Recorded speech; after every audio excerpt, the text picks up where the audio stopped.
Hola, soy Daniela. Gracias por acompañarme.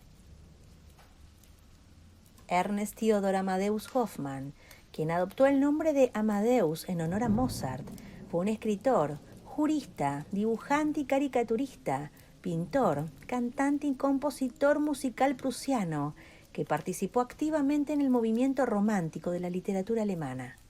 Pese a haber mostrado una precoz disposición para la pintura y la música, al ser hijo y sobrino de juristas, Hoffmann se vio obligado por su familia a continuar la tradición y estudiar Derecho, lo que lo llevó a Berlín.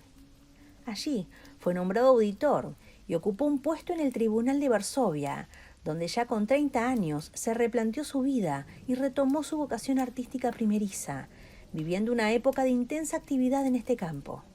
Creó una orquesta, organizó conciertos y compuso bastante música. La fama de Hoffmann se debe más a su obra como escritor que a sus composiciones musicales, y como tal, ejerció un influjo sensible en grandes autores como Edgar Allan Poe, Théophile Gautier e incluso Kafka. Sus obras de ficción, de horror y de suspenso, que combinan lo grotesco y lo sobrenatural con un poderoso realismo psicológico, se encuentran entre las mejores y más influyentes del movimiento romántico. Este cuento narra la historia de una bruja y el proceso judicial en el que se ve envuelta a propósito de sus actividades en la Berlín del siglo XVII. El relato comienza con la llegada de un misterioso extranjero que se instala en la ciudad. A pesar de sus hábitos extraños, casi excéntricos, todos coinciden en que se trata de un hombre sumamente alegre y amable. Solo la partera local se atreve a dudar de él. Esa aguda intuición de los propósitos siniestros del forastero termina siendo su desgracia. Hoy escucharemos Bárbara Rolofin, de Ernst Theodor Amadeus Hoffmann.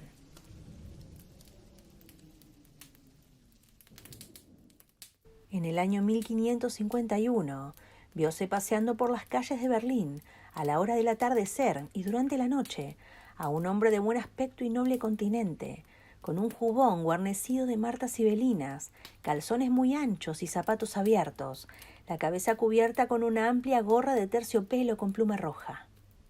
Sus modales eran corteses y amables.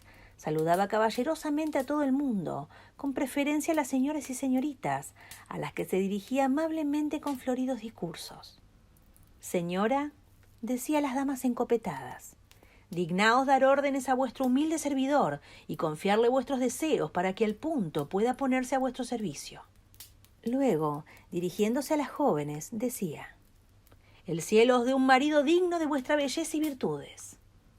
Con igual benevolencia trataba a los hombres, por lo que no era nada extraño que aquel extranjero fuese muy apreciado y que todos acudiesen en su auxilio cuando se encontraba detenido por algún torrente callejero y no sabía cómo atravesarlo. Pues si bien era alto y bien formado, cojeaba de un pie, por lo que se veía precisado a apoyarse en su cayado. Pero si alguien le daba la mano, de un salto se alzaba como a 2 metros del suelo, yendo a parar algunas veces 12 pasos más allá de su lugar de partida. Esto admiraba no poco a la gente, y más de uno se rompió una pierna al ayudarle, pero el extranjero se disculpaba diciendo que en otro tiempo, cuando no era cojo, había sido maestro de danza del rey de Hungría, y ahora bastaba con que le ayudasen un poco a saltar para que se apoderase de él el deseo del baile, y muy en contra suya se veía forzado a dar saltos en el aire. Contentábase la gente con esta explicación y hasta se divertía cuando tenían ocasión de ver a un juez, a un cura o a cualquier otra persona honorable dando brincos con el extranjero. Sin embargo, aunque parecía tan divertido y de tan buen humor, la conducta del extranjero a veces tenía extrañas contradicciones, pues sucedía que algunas veces por la noche recorría las calles llamando a las puertas. La gente que abría quedaba sobrecogida de terror al verle con blancos ropajes de difunto, lanzando lastimeros gemidos y sollozos. Aunque al día siguiente se disculpaba, asegurando que era necesario hacer eso para recordar a los buenos burgueses que somos de carne mortal y que nuestra alma es inmortal, por lo que siempre deberían de estar precavidos. Al decir esto, solía llorar, por lo que conmovía mucho a sus oyentes. Asistía también a todos los entierros y seguía al difunto con mucha reverencia, dando muestras de tanta aflicción que sus gemidos y sollozos le impedían tomar parte de los cánticos religiosos. No obstante, el pesar y la aflicción que demostraba en otros casos, cuando se trataba de las bodas de sus paisanos que tenían lugar en el ayuntamiento, sus demostraciones de alegría y contento también eran notables. Cantaba continuamente con voz bien timbrada, tocaba la cítara y bailaba horas enteras con la novia y con otras jóvenes, apoyándose en su pierna sana y disimulando la pierna enferma, y siempre dando muestras de la mayor corrección. Sin embargo, lo que más agradaba a los recién casados de la presencia del extranjero es que acostumbraba a hacer muy ricos regalos, como cadenas y brazaletes y otros objetos valiosos. Pronto fueron conocidas en Berlín la virtud, la liberalidad y los méritos de este personaje, y su fama llegó a oídos del gran elector, el cual consideró que un hombre tan valioso como el extranjero debería adornar su corte, por lo que envió a alguien a preguntarle si admitiría con gusto un empleo. El extranjero contestó por escrito, en un pergamino de vara y media de largo, con caracteres encarnados, dando humildemente las gracias por el honor, pero rogando que se le concediese el favor de dejarle gozar su pacífica vida de paisano. Había escogido vivir en Berlín, mejor que en otras ciudades, porque en ningún sitio había encontrado a hombres tan amables, tan fieles y tan educados, ni con tanta inclinación a la vida animada, conforme a su gusto. El elector y sus cortesanos admiraron la elegante y hermosa letra del extranjero y se dieron por satisfechos. Sucedió en aquel mismo tiempo que la esposa del consejero, Walter Lütgens, quedó embarazada por primera vez. La vieja comadrona, Bárbara Rolofin, predijo que la bella y sana señora daría a luz un hermoso niño, por lo que el consejero, Walter Lütgens, se llenó de alegría y de esperanza. El extranjero, que había asistido a la boda de Lütgens, acostumbraba a visitarla de vez en cuando. De tal modo que un día al atardecer, cuando entró inesperadamente, encontróse de pronto con Bárbara Rolofin. No bien la vieja Bárbara lo hubo visto, dio un sonoro y prolongado grito de alegría, y se tuvo la sensación de que desaparecerían sus arrugas, se coloreaban sus mejillas y pálidos labios, como si volvieran a recobrar la juventud y la belleza que se habían alejado de ella mucho tiempo atrás. ¡Ay, señor caballero! ¿Pero sois vos el que estoy viendo? Sed bienvenido, os saludo reverentemente, exclamó Bárbara Rolofin, al tiempo que caía a sus pies. El caballero le contestó con acento enojado, echando chispas por los ojos, pero nadie entendió lo que habló con la vieja, sino ella, que volviendo a palidecer y a arrugarse, se fue a esconder a un rincón. «Querido señor Lütgens», dijo enseguida el extranjero al consejero, «cuidad de que no suceda en vuestra casa alguna desgracia y que el parto de vuestra esposa se desarrolle felizmente. La vieja Bárbara Rolofin no es tan práctica como pensáis. La conozco desde hace tiempo y sé que más de una vez ha descuidado a la parturienta y al niño». Este extraño suceso afectó en gran manera al señor Lütgens y a su esposa, que concibieron sospechas respecto a Bárbara Rolofin, al verla tan transformada en presencia del extranjero, e incluso pensaron si ejercería malas artes. Por lo cual le prohibieron volver a pisar el umbral de la casa y buscaron otra comadrona.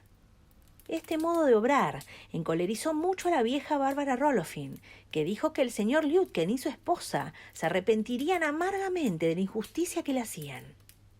Poco tiempo después, dicho señor Lütgens vio destruidas sus esperanzas y convertidas en profundo pesar al ver que su esposa daba a luz, en vez del niño que había anunciado Bárbara Rolofin, un horrible monstruo, con la piel de color oscura, 2 cuernos, ojos saltones y grandísimos, nariz pequeña, boca enorme, lengua blancuzca y cuello escasísimo.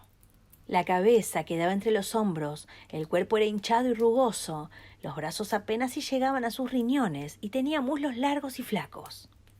El señor Lütgens gemía y se lamentaba. «¡Justo cielo!», decía. «¿Qué vamos a hacer ahora? ¿Podrá este niño seguir jamás las huellas de su padre? ¿Se ha visto alguna vez un consejero con la piel oscura y 2 cuernos en la cabeza?». El extranjero consolaba al pobre señor Lütgens lo mejor que podía. «Una buena educación», decía, «puede mucho». A pesar de la forma y figura del recién nacido, que podrían considerarse heterodoxas, Aseguraba que los grandes ojos miraban con gran inteligencia y que en su frente, entre los cuernos, había espacio para una buena dosis de sabiduría. Si el niño no podía llegar a ser consejero, llegaría a ser un gran sabio, a quien no le afectaría la fealdad, sino, por el contrario, le haría más estimado. Era muy natural que en su interior el señor Liudkens atribuyese su desgracia a la vieja Bárbara Rolofin, sobre todo cuando se enteró de que durante el parto de su esposa estuvo sentada en el umbral de la casa.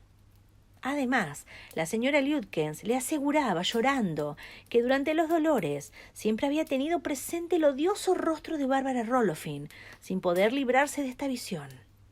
Poco fundamento tenían las sospechas del señor Liudkens para motivar una acusación, pero quiso el cielo que poco tiempo después se descubriesen todos los crímenes de la vieja.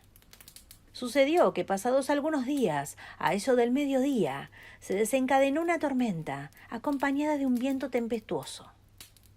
Las personas que transitaban por las calles vieron cómo Bárbara Rolofin, que acudía a un parto, era llevada por los aires, pasando por encima de techos y campanarios, siendo después hallada indemne en una pradera de las inmediaciones de Berlín. Desde entonces ya no se dudó más de las artes maléficas de la vieja Bárbara Rolofin. El señor Liudkens presentó su denuncia y la vieja fue encarcelada. Al principio negó obstinadamente todo, hasta que al aplicarle tormento, no pudiendo resistir los dolores, confesó que estaba en tratos con Satanás desde hacía tiempo y que ejercía las artes maléficas. También dijo que había embrujado a la señora de Liudkens y sustituido con un monstruo horrible al niño que llevaba en su seno, y que en otra ocasión, con otras 2 brujas de Blomberg, a las que hacía poco el galán diabólico ahogó, había dado muerte y hervido a varios niños cristianos para provocar la carestía en el país. La sentencia que los jueces pronunciaron contra ella, y que no se hizo esperar, fue la de ser quemada viva en la plaza del Mercado Nuevo. Cuando llegó el día de la ejecución, condujeron a la vieja Bárbara, entre una inmensa multitud, a la plaza y la hicieron subir donde estaba preparada la hoguera. Ordenáronle que se quitase las hermosas pieles que llevaba, lo que se negó a hacer, y tanto insistió que los corchetes se vieron obligados a atarla al poste vestida tal cual estaba. Ya se había pegado fuego a la hoguera por los 4 costados, cuando se vio al extranjero, que como un gigante por encima de toda la multitud, lanzaba hacia la vieja fulgurantes miradas. Densas nubes de humo se iban ya levantando, y las llamas comenzaban a prender en el vestido de la mujer, cuando ésta, con voz estridente y terrible, gritó: «¡Satanás! ¡Satanás! Cumple el pacto que hemos firmado. ¡Socórreme, Satanás! ¡Socórreme! Todavía no ha concluido mi tiempo». De repente, el extranjero desapareció, y del lugar que ocupaba salió un enorme y negro murciélago, que con gran ruido se lanzó entre las llamas, remontándose enseguida por los aires con el vestido de pieles de la vieja, mientras la hoguera, derrumbándose con estrépito, se apagaba. El pueblo estaba poseído de terror y de espanto. Todos veían claro ahora que el magnífico extranjero no era otro que el diablo en persona, que pensaba ejercer sus malas artes entre los vecinos de Berlín por haberse portado durante tanto tiempo con tanta benevolencia y piedad, y que esto había llegado a tal extremo que incluso engañó al consejero Liudkens con sus mañas infernales y a otros muchos hombres sabios y damas inteligentes.